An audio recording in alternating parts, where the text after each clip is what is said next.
Hello dear chess friends, welcome to another middle game strategy lesson. Today I will be sharing this particular puzzle with all of you, and before I guide you through this position, what I would like you to do is pause the video and think, what would you play if you were given the white pieces here?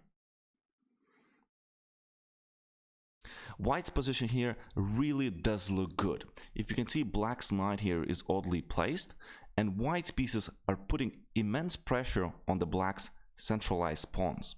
All we have to do is find the right way to create a weakness in the black's camp so that we could use our pieces to attack that.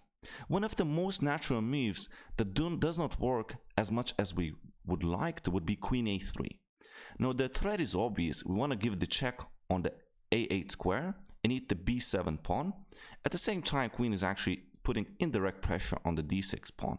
However, here black could actually create some counterplay. Say black plays bishop b5. Queen goes to a8. Knight defends the check with f8.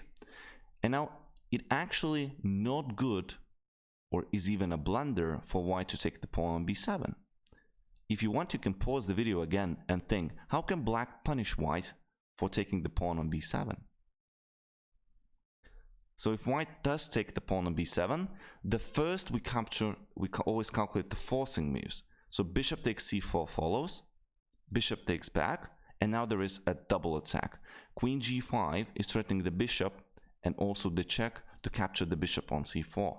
Losing a piece for white would be inevitable in this position. Now that doesn't mean that queen a3 is a bad move. All it means is that it's not winning by force for white or giving a long-lasting winning advantage. If you do play this position slowly, like bishop f2, perhaps black can play bishop b5 and now stopping the break by white, b4 to b5. Now perhaps you already know the answer here. White wants to play b4 to b5 and b5 to b6, so that one of these pawns would become a weakness that white can pursue an attack against. In the game, black played h4. Now say we take on c5 here, then we could take this pawn on e5, and here white has a very nice advantage. Well, first of all, this pawn is hanging, so say black just defends passively with queen to d6. Again, we have a fantastic resource, pawn to b6. Now this will activate all of our remaining pieces.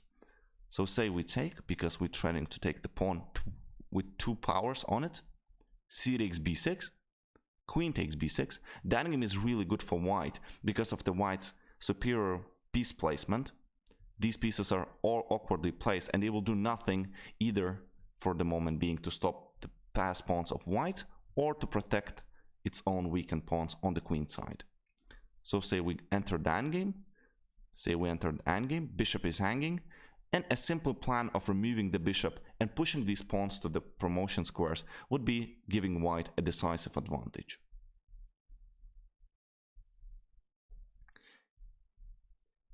So this change in the pawn structure is actually not benefiting black. So in the game, black played h4. We just retreat the bishop to f2 where it guards our c5 pawn. And black is already trying to defend. So he's placing the bishop onto g7. Well, then white played b6, creating additional weaknesses. The most important factor here to remember is that once black takes on b6, we take on d6. So say black takes on b6, we take on d6, and now these two pawns will become forever weak, while the d6 pawn is guarded with the knight.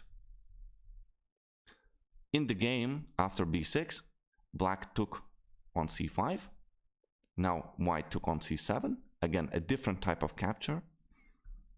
b5 by black. And now knight to b6 by white. Simply wanting to promote the pawn to the queen. c4. And now white already calculated out that sacrificing a piece temporarily on c4 does work for his favor. Bishop takes c4. Pawn takes c4. Knight d7. A forcing line where white is going to end up promoting a queen and winning the game. Hope to enjoy this video chess session on the middle game strategy. If you did, please subscribe to my channel, and I'm going to see you tomorrow in the next middle game strategy lesson. Thanks.